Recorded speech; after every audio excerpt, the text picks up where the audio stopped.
naman kung bumiyahe patungo sa kanilang bayan sa Tugigaraw ang magkasintahang sina Efren at Michelle. May mga pasyente kasi si Michelle doon at si Efren naman ang matyagang laging kasakasama. Siyempre sa bus, panay ang lagay ng alkohol ni Efren.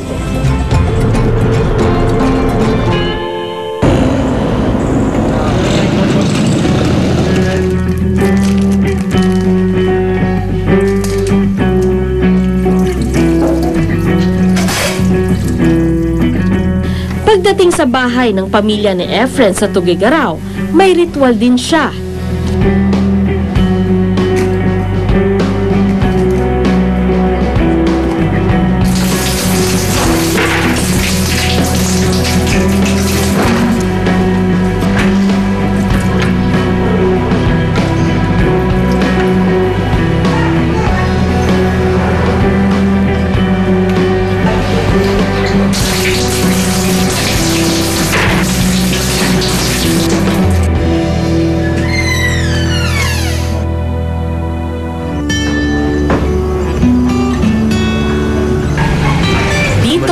Mas may oras mag-date sina Michelle at Efren.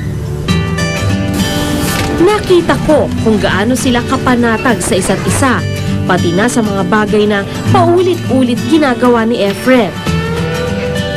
Ako na rin minsan yung pag magkatsara ako, diretso na, linis, diretso na, gano'n. Or minsan, pag ako na mismo naglalabas alcohol na. Parang automatic na rin siya sa akin.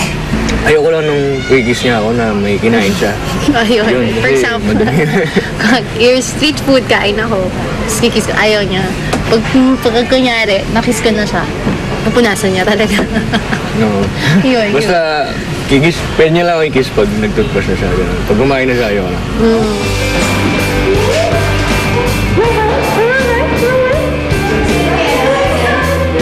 Nakatutuwang makitang tanggap ni Michelle ang lahat-lahat tungkol kay Efren. At kaya nilang tawanan ang pagka-OC ng boyfriend.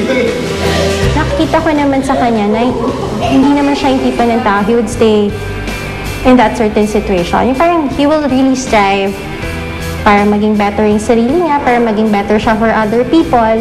So, ako, I'm just there. I love you to the moon, to the stars. Si girl, love ko siya. In the sense na I'm willing naman to understand and to wait and to make an effort to make this relationship work.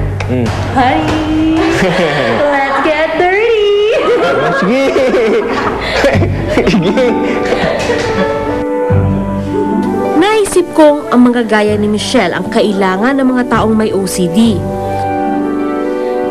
Sana si Emil makahanap din ng mga taong makakatuwang niya sa kanyang pakikipaglaban sa OCD. Kitang-kita ko ang pagsusumikap ni na Emil at Efren na magkaroon ng buhay na makabuluhan.